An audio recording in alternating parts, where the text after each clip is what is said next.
A'udzu billahi minasyaitonir rajim. Bismillahirrahmanirrahim. Assalamualaikum warahmatullahi wabarakatuh. Alhamdulillah, alhamdulillahilladzi hadana li hadza wa ma kunna linahtadiya laula an hadanallah. Nasyhadu an la ilaha illallah wahdahu la syarikalah wa nashhadu anna Muhammadan abduhu wa rasuluhu la nabiyya ba'da, amma ba'. Rabbi shrah li sadri wa yassir li amri wahlul 'uqdatam min lisani yafqahu qawli. Rabbana taqabbal minna innaka antas samiul alim.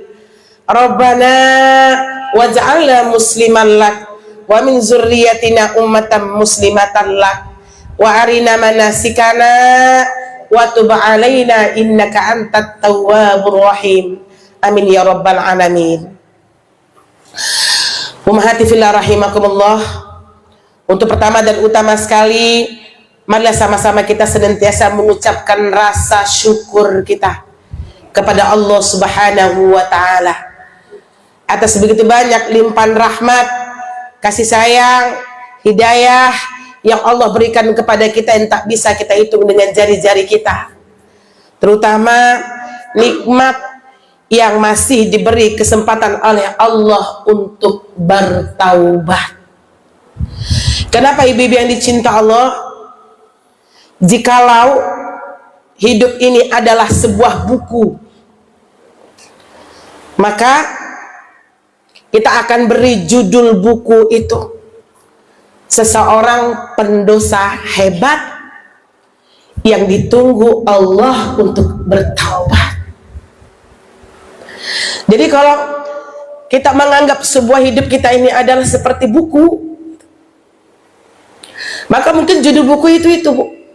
Apa tadi judulnya Bu? Seorang pendosa hebat yang ditunggu Allah untuk bertaubat. Jangan marah ya. Bukan ibu saja, saya juga begitu Bu. Hari demi hari, ya begitu banyak dosa-dosa yang selalu kita lakukan. Tapi yang ditunggu oleh Allah untuk bertaubat. Kenapa? Salah satu hal yang paling disesali oleh hamba Allah itu adalah ketika nanti ketika di yaumil akhir sudah dipanggil nama-namanya, hambanya yang masuk ke dalam surganya, tetapi nama kita tidak disebut oleh Allah untuk masuk ke dalam surganya. Maka ibu yang dicinta Allah, jangan sampai dunia ini membuat kita lupa kepada akhirat. Jangan sampai kesibukan kita di dalam dunia ini kita lupa untuk beribadah kepada Allah Subhanahu wa ta'ala.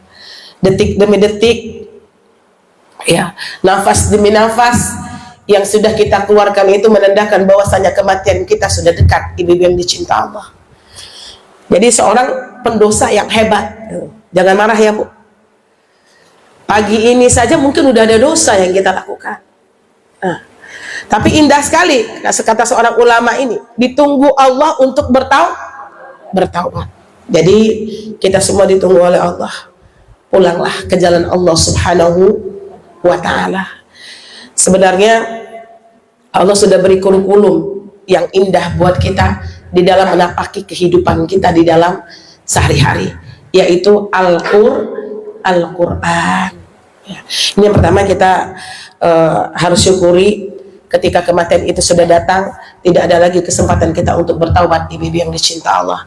Maka salah satunya kita datang ke sini untuk memperbaiki diri dan untuk bertaubat dosa-dosa yang kita lakukan. Selanjutnya mari sama-sama kita kirimkan salat beserta salam kepada qudwah kita, kepada Nabi junjungan alam kita, kepada seorang Nabi yang maksum minaz dzunub, kepada seorang Nabi yang lebih mencintai umatnya dibandingkan dirinya sendiri, seorang Nabi yang bersusah payah melebarkan panji-panji risalah dakwah ini sampai ke penjuru negeri, dan seorang Nabi yang tak pernah menaruh rasa iri dan dengki terhadap orang lain, yakni Nabi Muhammad sallallahu alaihi wasallam, dengan mengucapkan Allahumma sholli ala Sayyidina Muhammad wa ala ali sayyidina Muhammad allazi yukhrijun nas minaz zulumati ilan nur wa ila siratim mustaqim. Assalamualaikum ya Rasulullah, assalamualaikum ya Habiballah. Rasulullah yang telah mengangkat derajat kita dari alam kebodohan kepada alam terang-terang yang kita rasakan pada hari ini. Baik, sebelum kita melanjutkan materi di bab talak kita, maka pada hari ini kita akan coba ya belajar dari saudara kita ya, bagaimana menjemput maut yang sudah ada di hadapannya. Kenapa ini penting, Ibu yang dicinta Allah? Makanya saya sampaikan tadi di awal, kita ini semuanya seorang pendosa hebat yang ditunggu oleh Allah untuk bertaubat. Jangan sampai kematian sudah di depan mata, nah kita baru punya keinginan untuk bertaubat. Kita minta mengambil ruh pada hari ini kepada ukti kita Bu Novi, yang beliau merasakan, Bu, ya, bagaimana hiruk pikuknya tsunami di Aceh dan kematian sudah berada di depan matanya. Tafadhal mashkura. Bu Novi? Bu Novi ceritanya di sini bisa? Situ.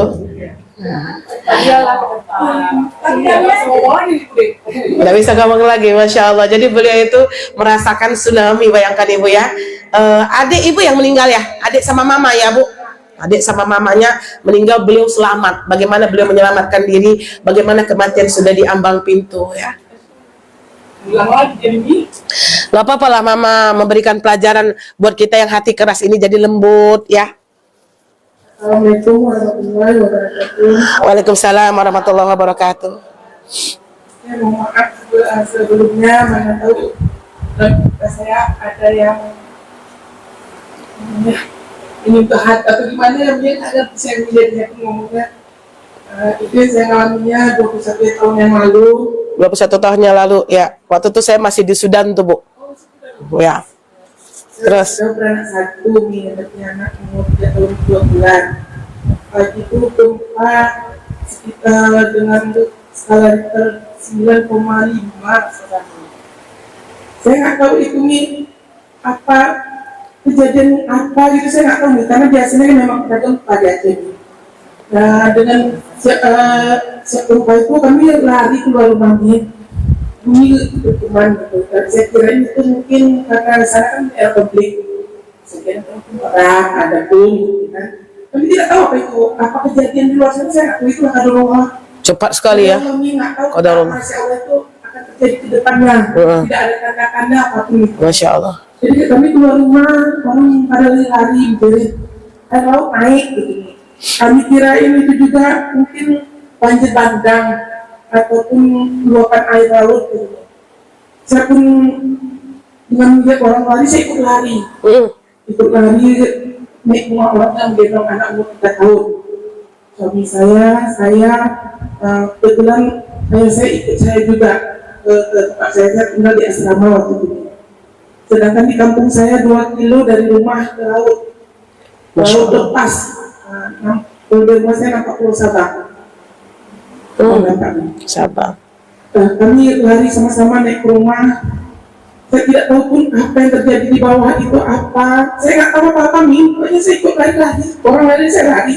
Masya Allah. Terbayang ya pada masyarakat. Ya, tapi kami nggak tahu itu apa gitu. Padahal itu mau di depan mata, tapi kami nggak tahu itu apa. Itu apa kejadian apa nih? Ini berlari naik ke rumah, ya Rumahnya bertingkat berarti? Ya. Kalau nggak bertingkat habis tuh.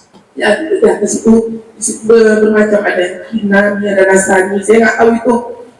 Ini, saya mengajukan ini saya bilang sama yang di atas ini rumah saya aja, karena orang tua saya memang di sana rumahnya dekat banget ya, bilang saya nggak pernah banjir. Saya bilang ini nanti saya rumah saya aja ngungsi, saya bilang gitu kan, rumah saya nggak apa-apa, saya bilang. Tapi di atas itu kami ini merasa gempa terus, masuk air dengan apa dari atas ini lemari semua dah berbalik-balik putar air ini di bawah tuh. Saya lihat mainnya ada banyak getaran nih di luar, ada bergantungan, ada tumbung-tumbung, ada hitam-hitam. La haula wala quwata illa Anak saya bertanya, itu apa mah katanya? Saya bilang nggak ada istighfar aja. Saya sempat waktu itu lari cuma bawa uang 500.000, surat yasin sama SK suami. billah. Masya Allah. Saya beranggapan itu banjir. Dan itu udah berapa jam sore saya turun sama-sama mas suami karena disitu ngomong tingkan lampu padam, makanan tidak ada punya anak, gitu kan. Turun kami di dalam air di jalan. Saya lihat tumpuk di mana-mana. Berarti rumah ibu tuh nggak di tingkat itu nggak kena ya, kan gitu ya? Tingkat kedua enggak. Masya Allah. Tingkat kedua enggak. Tapi kalau kita merokok itu berminyak belerangnya apa sih ini dari ikan dari laut itu buat kan. Nggak bisa merokok, nggak boleh jalan, kami ada 2 kilo menjauhi dari yang banjir. Minyak ini sedikit. Saya jumpa sama ayah saya di jalan. Dia mengatakan, Oh, di jalan jumpanya, Bu. Ya, terpisah-pisah ya. bisa-bisa. Oh, terbayang padang mahsyar. Dia menangis dari jauh, bilang bahwa di kampung saya itu nggak ada ibarat. Ini memang rata kampung saya ini. Nggak bisa dimasuki kampung saya itu udah kumpulkan semua. Itu keluarga saya banyak yang kena, dari keluarga ayah saya banyak yang kena nih. Masya Allah. Katanya waktu kejadian itu nih, hewan pada lari semua di duluan. Hewan yang tahu duluan. Memang biasanya kayak gitu ya, Bu ya. Di bawah tanah udah air, nggak bisa dipijak, jadi udah masuk. Tapi semua ada yang ketimpa tiang, yang listrik tidak, anaknya lepas di tangan, ada yang mukanya udah kena sen, kena gelas. La haula wala quwata illa billah. Dan nggak timpa lagi semua, bukan air aja. Karena kami ini dikasih kesehatan, kesempatan sama Allah untuk selamat dari gelombang tsunami yang dahsyat itu nih. Saya alhamdulillah sekali dapat bertemu ibu-ibu di Sakopa dan kami juga. Masya Allah. Ya, 21 tahun yang lalu itu pasti itu ya. Benar nih, ya saudara-saudara saya umurnya mungkin ini cuma 30 tahun, saya kasih umur panjang sama Allah sampai 40 lebih ini kan. Udah bertobat ini kan, tapi Tuh, Masya Allah. saya masih kurang suka. Mungkin saya alami waktu tsunami sampai saya dapat pindah ke kamar dulu. Ya, Masya Allah ya. Itu ya ceritanya Ibu Beni cinta Allah. Tapi ketika hiruk pikuk itu memang nggak terasa ya kan, Bu ya. Pokoknya Bu Novi naik aja bersama suami dan anak. Ya, tahunnya itu udah seminggu kami di pengungsian dijemput dari keluarga Papua di Medan. Di situ saya tahu tsunami. Lihat TV di sana kan ada listrik nih. Oh iya, benar-benar. Medan tuh tsunami gelombangnya seperti itu, airnya seperti itu, gelombang seperti itu kami. Seperti mimpi gitu nih. Saya apa itu? Masya Allah, tabarakallah. Mendunia itu kan diberi kenikmatan, terus hidupnya itu kadang-kadang dia sulit untuk bersyukur, sulit untuk bertaubat ya, umat ya. Makanya Fir'aun itu kenapa dia mengaku dirinya Tuhan? Karena dia nggak pernah susah. Jadi yang kita dengarkan tadi, Masya Allah ya, Bu Novi udah pernah mengalami bahwasanya maut itu sudah di depan mata, gitu ya, sudah di depan mata. Apa udah? Ya. Bu Dery apa? Oh, di Ambon dulu ya. Tuh di Ambon dulu. Nah, makanya kita banyak bersyukur dan banyak-banyak bertaubat selagi Allah masih memberikan kepada kita kesempatan. Baik Ummahat, kita lanjutkan pelajaran fikih kita pada hari ini ya. Kita kemarin sudah sampai di hukum talak. Benar ya, Bu Ana? Jadi hukumnya gimana, Bu? Sudah saya terangkan hukumnya belum? Udah kan? Nah, kita nggak ulang lagi ya. Habis nanti waktunya ya, Bu ya. Maka saya lanjutkan sekarang babnya Ibu Beni cinta Allah. Ya. Di zaman jahiliyah nggak usah. Nah, bagaimana hukum? Ya, hukumnya kita kaji hukum-hukum talak itu yang pertama, talak karena paksaan. Apa hukumnya? Talak karena mabuk. Apa hukumnya? Talak main-main. Apa hukumnya? Talak waktu marah. Apa hukumnya? Ya. Talak waktu lalai atau lupa. Ada orang lupa pas talak. Apa hukumnya? Ya, talak ketika tidak sadarkan diri. Nah, kenapa ini penting kita kaji hukumnya? Nanti kalau suatu saat nanti ketika kita ditalak oleh suami kita, nauzubillah bu, iya bu Lia saya, nauzubillah ya bu Ivon, nauzubillah nih. Nah ya ibu cinta Allah. Tapi kan kita belajar ini, kita bilang kita mau jadi duta bu. Nah, gimana suami saya lagi mabuk, nalak saya tuh talaknya dia tuh apa enggak? Nah, gitu ya. Maka yang pertama akhwat, talak karena paksaan. Ngerti nggak ibu? Karena paksaan. Keluarga memaksa seorang suami mentalak istri. Tuh. Paksaan. Kemarin saya sempat menyelesaikan kasus suaminya mentalak istrinya lewat telepon. Terus kemudian diperdengarkan ke saya, bu, suaminya di luar kota. Nah, sabar Bu Dovi, dia mau digaji, udah emosi beliau, enak kali dia talak gitu kan. Nah.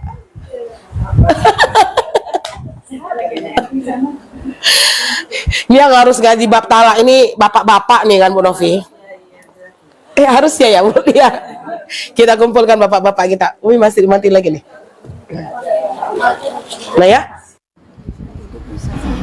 Jadi bibir cinta itu jatuh nggak dah hukumnya? Jadi ketika saya sudah mendengarkan itu, ternyata talaknya dipaksa. Dan di sebelahnya ada orang yang memaksa. Talak nggak dia?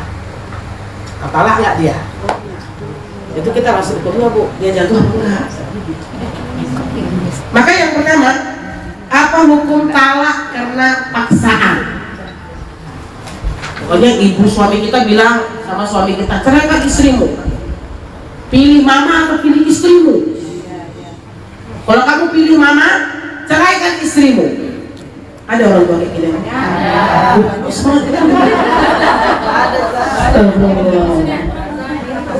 Di sinetron ya? Paksaan atau terpaksa berarti bukan dengan kehendak dan pilihannya sendiri. Kehendak dan pilihan merupakan dasar taklif pembebanan agama. Jika dua hal tersebut tidak ada, taklif juga tidak ada, dan orang yang terpaksa tidak bertanggung jawab atas tindakannya. Karena dia memiliki kehendak, secara objektif dipandang melakukan kemauan orang yang memaksanya. Jadi akhwati fillah, ya, Abu Hanifah dan murid-muridnya berkata, talak karena paksaan sah. Ya dalam sabar lah dulu. Marah semua kan. Ya, ini medicine Allah. Nah, tetapi akhwati fillah, paling banyak jumhur berpendapat itu tidak sah. Jumhur ya.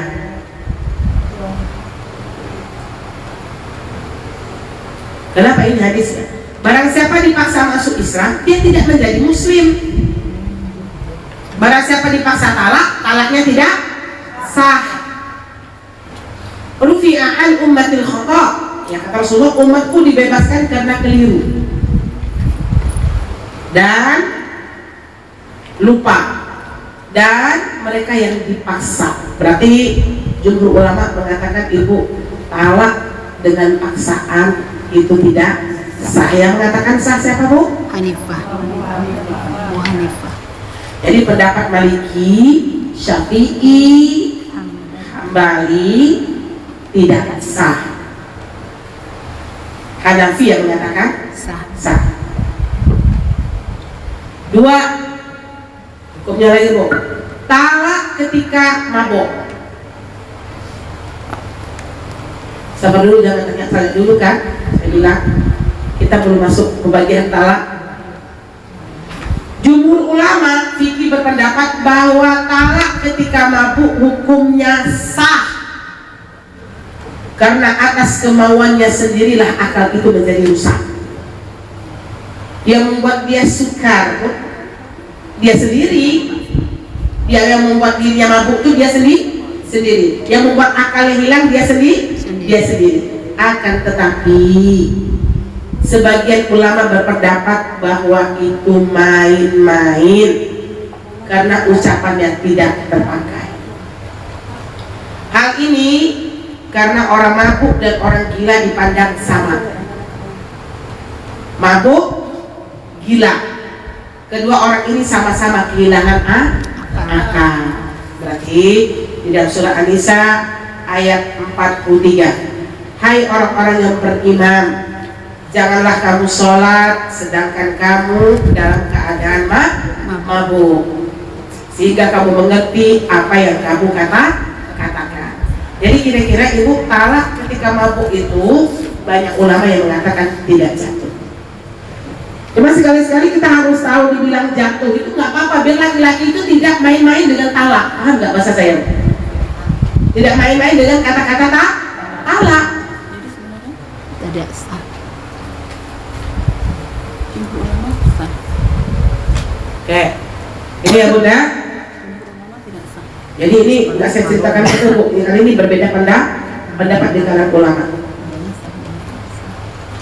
3, talak karena marah. Nah ini mungkin sering nih Bu. Kalau yang pertama, kedua tadi mungkin tak begitu banyak lah kan. Tapi yang ketiga ini sering nih, talak ketika marah. Karena biasanya talak itu dijatuhkan kalau marah. Ada suami kita jatuhkan talak baik-baik, ada talak tuh ya deh. Ada juga gitu kan. Kan iya, jadi banyaknya tuh talak itu ketika marah.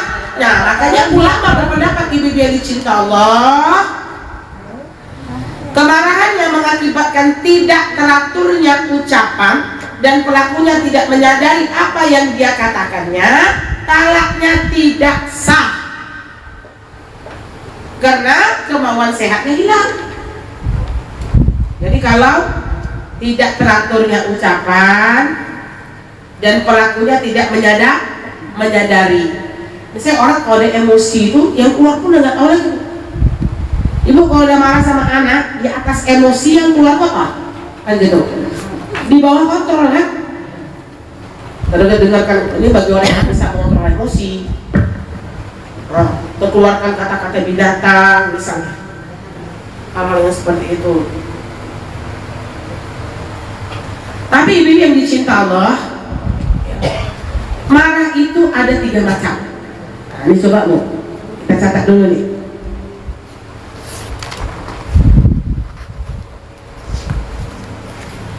Yang menghilangkan akal sehingga pelakunya tidak menyadari apa yang dia katakan.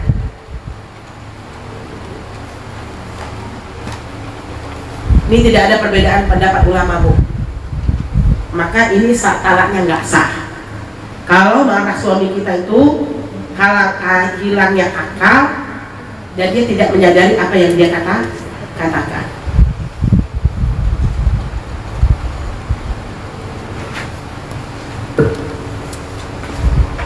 Paham ya Bu bahasanya? Ya. Tapi kalau orang marah ini nomor 1 ini nggak banyak dia yang kayak gini, sampai akalnya hilang, sampai pelakunya tidak menyadari apa yang dia katakan. Ini kayak marah kemasukan ini Bu, mungkin bahasanya gitu ya, marah yang udah kemasukan bercampur dengan jin dan ngawur ngomongnya, udah bercampur dia dengan setan. Yang kedua, ibu yang dicinta Allah, yang kedua, tidak mengakibatkan orang kehilangan kesadaran.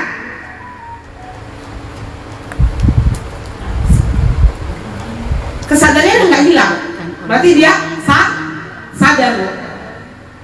Tidak mengakibatkan orang kehilangan kesadaran atas apa yang dimaksud oleh ucapannya. Kalau tadi apa Bu? Yang pertama tadi? Hilangnya akal, pelakunya tidak menyadari.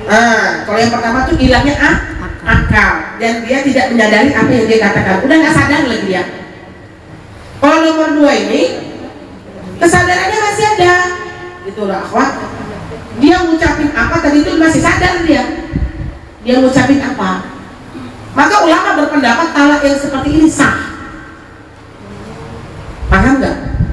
Nah ini bilang sama suami kita nih, jadi kalau marah tuh jangan cepat-cepat keluarkan talak. Kalau dia sadar, dia kan marah, tapi dia masih sadar apa yang dia ucapkan, nggak hilang akalnya, maka talaknya sah. Karena kalau kita mudahkan ini, orang talak itu jatuh karena marah. Kan? Kalau dia nggak marah, pasti talak itu nggak akan jatuh di cinta Allah. Makanya diklasifikasikan dalam ulama fikih yang nggak jatuh itu kalau dia betul nggak sadar dan akalnya nggak hilang. Tapi kalau dia sadar, dia marah, sah talak.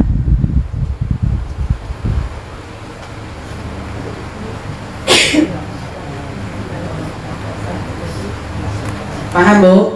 Paham. Kira-kira suami kita kalau marahnya golongan 1, golongan 2 deh? Tidak ada semuanya. Bini Dia takut nggak ada bisa. Bininya ada yang marah. Biasanya nih Bu, nomor 2 ini lebih banyak dari nomor 1.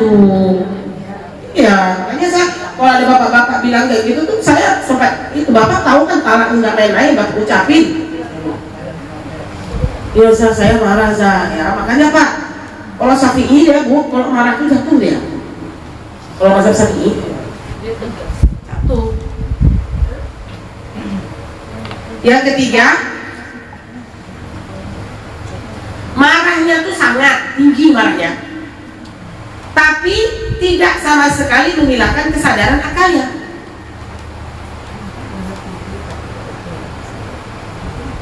Sama dengan nomor 2. Gimana? Bersama dengan Sama nomor marah tapi tidak marahnya. Dia marahnya tuh marah kali Bu, tapi tidak sama sekali menghilangkan akalnya. Berarti akalnya masih berfungsi. Tapi dia udah pecah-pecah tuh ya. Cuma dia sadar. Sadar. Habis sadar itu dia menyesal. Maaf ya Dek, abang tadi udah jatuh nggak talak, berarti tahu kan nalak awalnya. Kan gitu Bu. Dia menyesal atas keterlanjuran yang dia ucapkan ke kita. Maka ini berbeda pendapat di kalangan ulama. Ada yang mengatakan jatuh, ada yang mengatakan tak jatuh. Banyak ulama berpendapat tak jatuh, ini tahu. Lebih kuat pendapat ulama yang ini.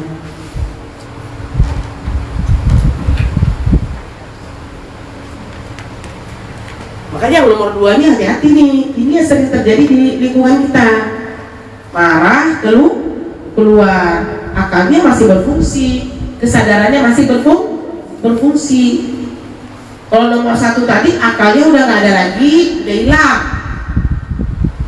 kesadarannya sudah hilang, orang kesetanan gitu. Maka talaknya nggak sah. Tapi yang nomor 2 ini, kalau dia marah, tapi akal yang nggak hilang dan dia masih sadar, maka banyak ulama berpendapat talak sah.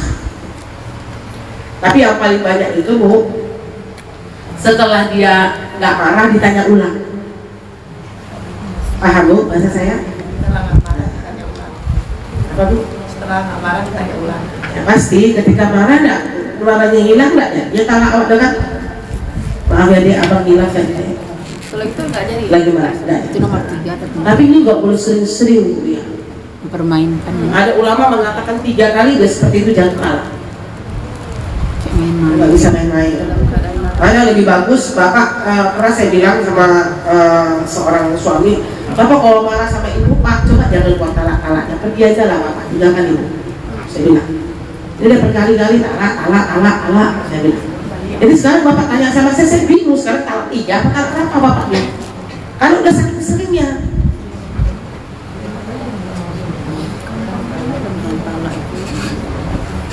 Talak 1 lah Zah. Ya, karena Bapak datangnya ke saya.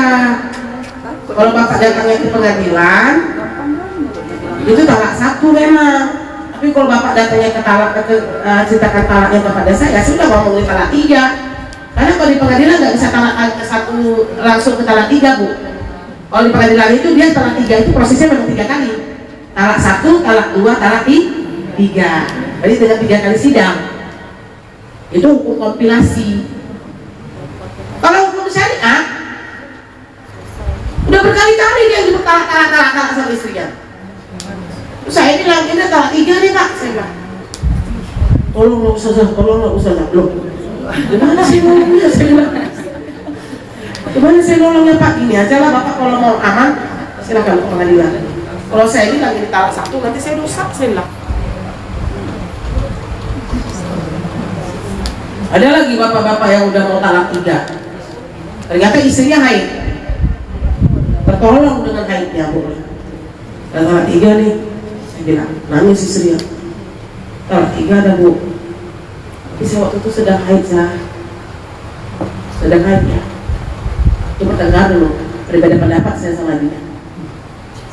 Ya aku talak 3, ada satu kitab yang ngajar tuh talak 3, saya bilang, karena dia bertalak 3 karena istrinya lagi haid. Buatnya tuh pendapatnya, saya lihatin dalilnya sama dia. Ya sudahlah, kasih kesempatan sekali lagi dengan Bapak. Alhamdulillah, kesempatan sekali itu sampai sekarang dia ada tangan.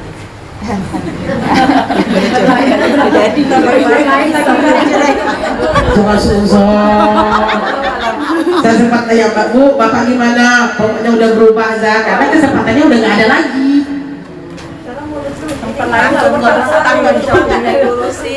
Gimana Bu Ana? Takut tua nggak ada yang ngurusin bapaknya, jadi nggak mau ngalah.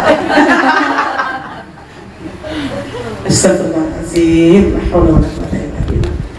Apalagi ibu yang minta talak, jangan mengundang suami kita untuk mengeluarkan kata-kata talak, memancing Bu ada. Ya udahlah, mau apa-apa.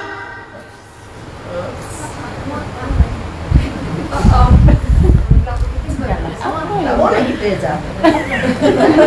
Dari yang banyaknya konsultasi itu Ustaz, apa yang buat laki-laki begitu gampang mengucapkan talak itu? Ustaz? Yang penasaran ya. Iya. Maksudnya kok gampang kan? Ya Allah mulia, kita di dalam rumah tangga ini bisa menyatukan dua insan yang berbeda karakter. Sifat, adab, Ya Allah, baca-baca Bu. Yang paling banyak itu Bu, kalau perselingkuhan tuh nggak banyak Bu. Yang banyak itu yang saya lihat kasusnya itu Bu, ekonomi.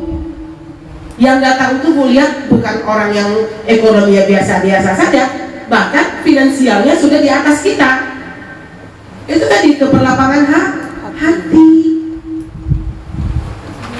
Harus bilang talak, dia kenapa nggak pergi aja gitu. Ya makanya kita biasanya nasihatin, tapi orang emosi kan. Saya bilang, Bapak kalau marah sama Ibu Pak, keluar rumah saja. Jangan kami yang keluar.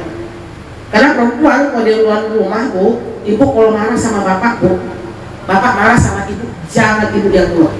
Kecuali kalau sudah tindakan KDRT.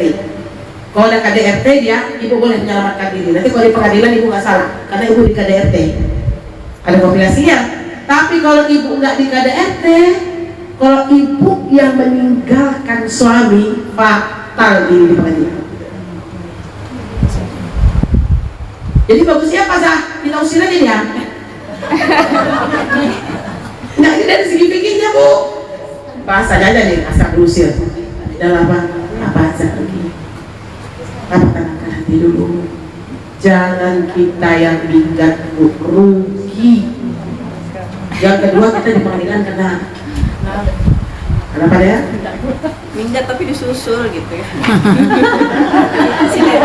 Alhamdulillah itu mulia, ada ibu pengajian kita nggak disusul suaminya. Terus saya bilang, Zah tolong Zah, ini Ustazah, suami saya mau nelfon Ustazah, katanya mau nelfon Ustazah Fani. Mana Ustazah Fani itu? Ditelepon saya sama suaminya. Iya Pak, kenapa Pak? Kenapa Bapak gak jemput Ibu? Saya kan mau suruh dia pergi. Tuh bayangin. Jadi gimana Pak? Pak gimana? Kan Ustazah tahu kan hukumnya gimana istri itu meninggalkan rumah. Saya nggak mau jemput Ustazah. Ya Bapak maunya apa? Keluarganya yang mengantar dia ke rumah. Bayangkan Bu. Saya bilang Ibu gimana sama Bapak? Mau balikan atau bagaimana? Saya mau balikan Ustazah, saya nggak mau cerai sama suami saya. Ya sudah, berarti aja abang Ibu atau ibu-ibu atau bapak Ibu untuk mengantarkan Ibu pulang. Kan itu solusinya kemana Ibu dia?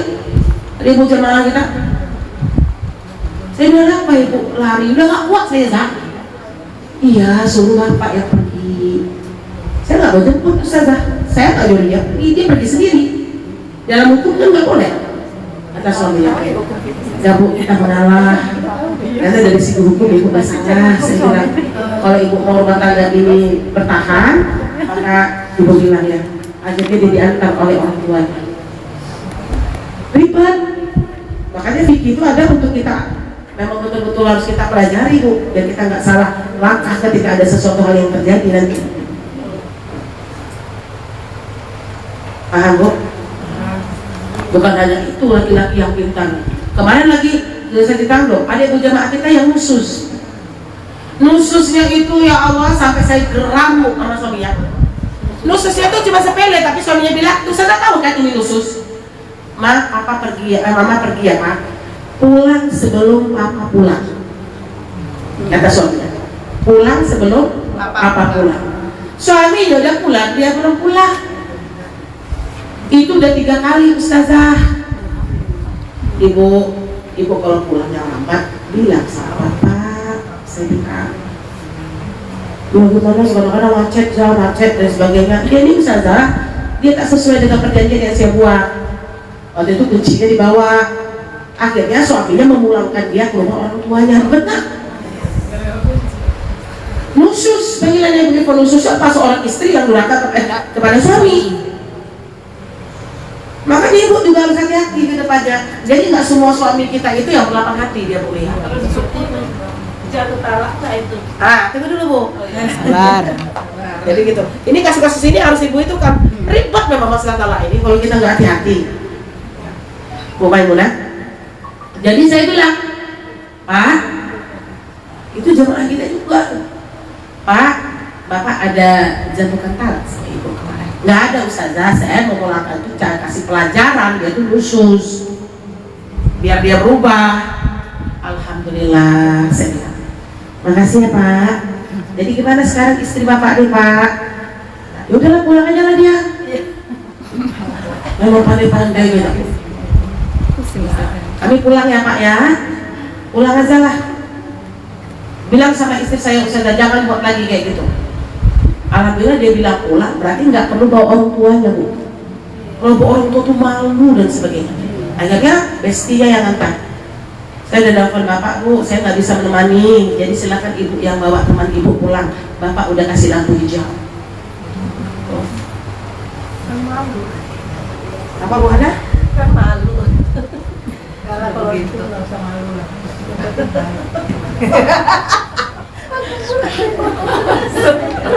Nah makanya jangan dibuat-buat bu anak. Mendekati Tapi ibu nggak bisa juga bilang kayak gini bu. Alhamdulillah suami saya baik dia orangnya.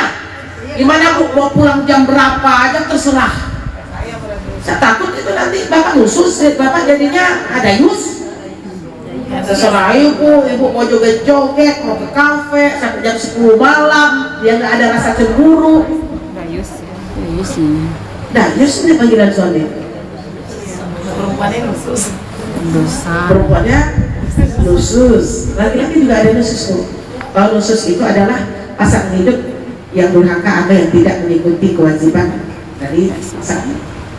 Yang sudah ada saat itu berempat ya. Jadi boleh cinta Allah dari kuliah. Mungkin boleh bilang alhamdulillah, ya Allah, saya nggak pernah ditolak suami. Alhamdulillah, saya nggak pernah dibikinikan suami. Tapi saya pribadi itu melihat termasuk trauma.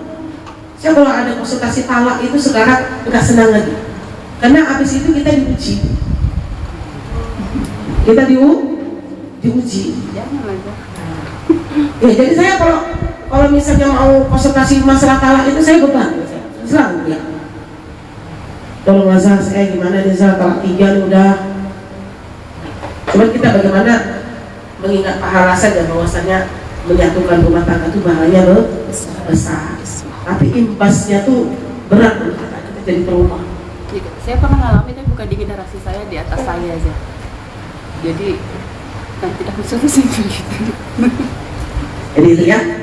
Jadi ibu harus dalami ilmu talak ini. Bukan kita, nanti saudara kita mungkin yang kena. Bukan saudara kita, anak kita. Na'udzubillah. Dah Bu, talak main-main. Ada orang talak main-main. Main-main apa ya Dek? Latihan ya Dek. Jadi kayak main sinetron gitu kan, suami istri itu gimana sih? Nah ini dia. Jumhur ulama fikih berpendapat bahwa talak dengan main-main dipandang sah, sebagaimana dipandang sah nikah dengan main-main. Dengarin dulu ya. Ahmad Abi Dawud ya, dan Tirmizi telah melewatkan hadis 3 perkara yang kesungguhannya dipandang benar dan main-mainnya dipandang benar juga. Pertama, nikah. Yang kedua, talak. Yang ketiga, merujuk. Sekalipun dalam sanadnya ada Abdullah bin Habib, dia lemah nih sanadnya, lebih baik cinta Allah, seorang perawi yang dipersisihkan. Hadis ini kemudian dinilai kuat karena dikuatkan oleh hadis-hadis yang lain. Maka sebagian ulama berpendapat bahwa talak main-main itu nggak sah. Ya Bu ya.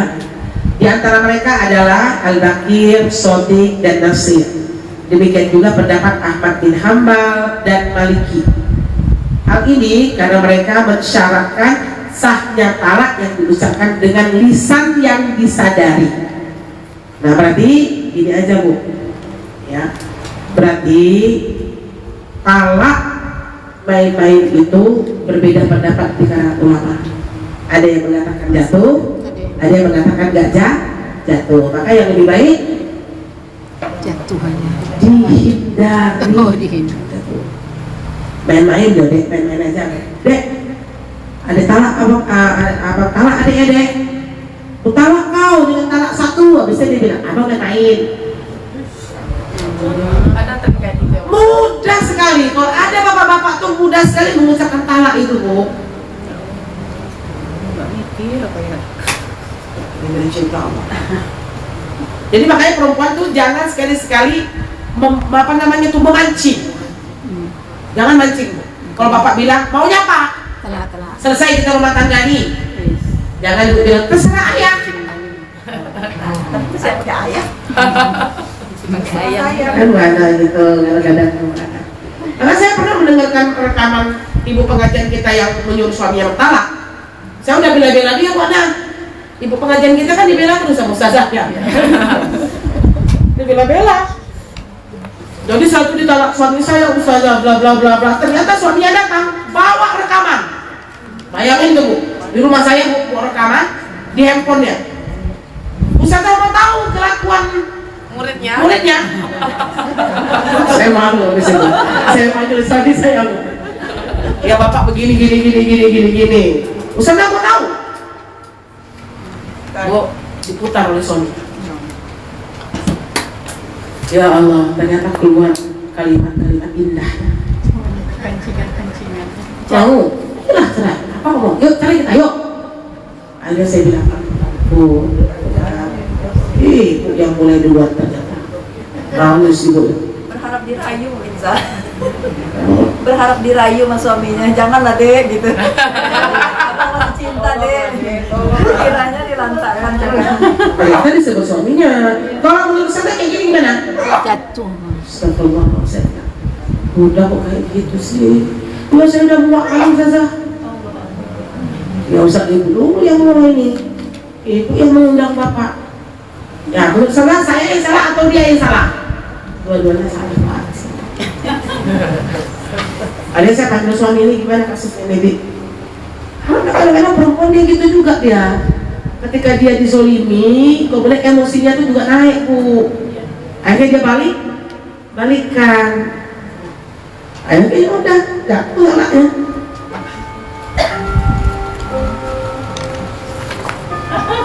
Udah gini.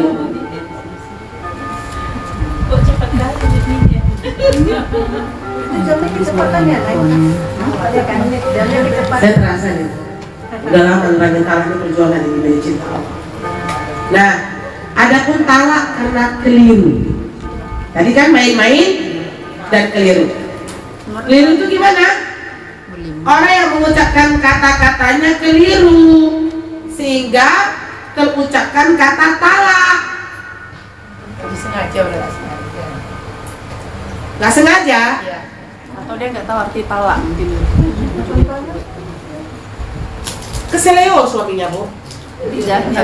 Lidahnya keseleo. Lidahnya. Misalnya apa namanya tuh, dia ngomong, abang kan lihat adik nih kan, misalnya kan ada suatu kesalahan kita, Bu, yang diucapkan oleh suami kita. Nah, misalnya kan, abang paling gak suka adik tuh misalnya kalau pergi majelis ilmu tuh pulangnya lama-lama. Terus abang talak aja lah, Dek. Misalnya keliru dia mengucapkan itu, bukan dari hatinya, kesalahpahaman. Berarti dia dicinta Allah. Maka ini ibu-ibu yang dicinta Allah, Hanafi berpendapat bahwa pengadilan boleh memutuskan berdasarkan lahiran ucapannya, tetapi secara agama talaknya tidak berlaku dan istrinya halal. Jadi kalau talak itu dia keliru, ibu yang dicinta Allah nggak jatuh talak, keliru mengucapkan. Tapi nanti pas di lafaz talak ibu jadi pahami. Talak itu kan ada lafaznya sorry dan ada lafaznya kinayah. Pernah dengar nggak? Sorry, kinayah. Kalau orang tua kita dulu menggunakan lafaz talak itu sering kinayah. Sindiran. Sindiran. Pulanglah ke rumah. Itu dia. Termasuk talak ya? Itu dia, Bu Lia. Nanti kita kasih. Aku udah gak mau lagi memakan masakanmu. Dek, kupulangkan kau ke rumah orang tuamu. Itu namanya sorry, kinayah namanya, Bu Lia. Kinayah itu bedanya dengan sorry. Kalau sorry itu tak payah ditanya ulang.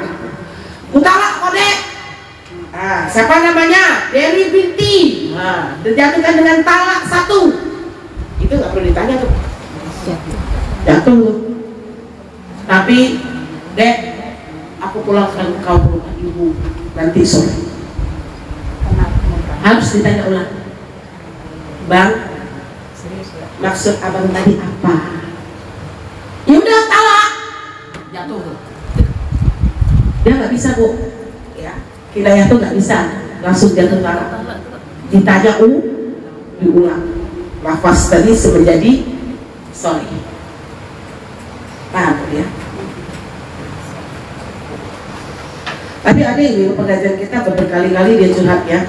Sudah berapa kali bapak ngomong-ngomong kayak gini, Bu? Sudah tak dihitung lagi dosa. Bahaya nih, saya bilang. Bahaya, Bu, kalau bapak ngomong gini terus. Udah, aku nggak mau lagi tidur bersamamu. Kayak gitu. Itu lama-lama nanti jatuh talak tuh, saya bilang. Coba bilang sama bapak, jangan mudah untuk mengucapkan kinayah. Karena yang paling mudah itu memang kinayah dulu yang diucapkan, Bu. Ada sedikit terluka, itu disebut suami kita. Itu ya. Sampai sini dulu, Bu ya. Ada nanti talak ketika lupa dan talak ketika tak sadarkan diri. Kalau udah mau talak lupa. Sorry itu apa? Hah? Sorry kan ada dua. Sorry itu lafaznya jelas, Novi. Kalau kinayah dia sindiran. Kalau kinayah itu harus ditanya ulang. Maksud papa tadi apa, Pak? Enggak sih, Ma. Cuman papa lagi nggak stabil. Maafin ya, Mak. Nggak ada tetap. Tapi nggak boleh sering-sering. Gitu ya, akhwat. Tapi nanti ibu akan paham ini setelah kita selesai mengkajinya, Bu. Ini baru permulaan. Nanti ibu jadi paham kayak mana talak rojimi, kayak mana sunni. Saya bilang ibu jangan tanya dulu. Pasti pertanyaan ibu udah banyak. Banyak banget. Banyak banget kan. Jadi tunggu sabar dulu. Ini kita baru mengkaji hukumnya. Nanti macam-macamnya bentuknya akan ada lagi di Indonesia. Sabar ya. Insya Allah sabar. Akan selalu sabar. Allah yuafiq. Ya. Aku berberobik buat aku dan minum tarin.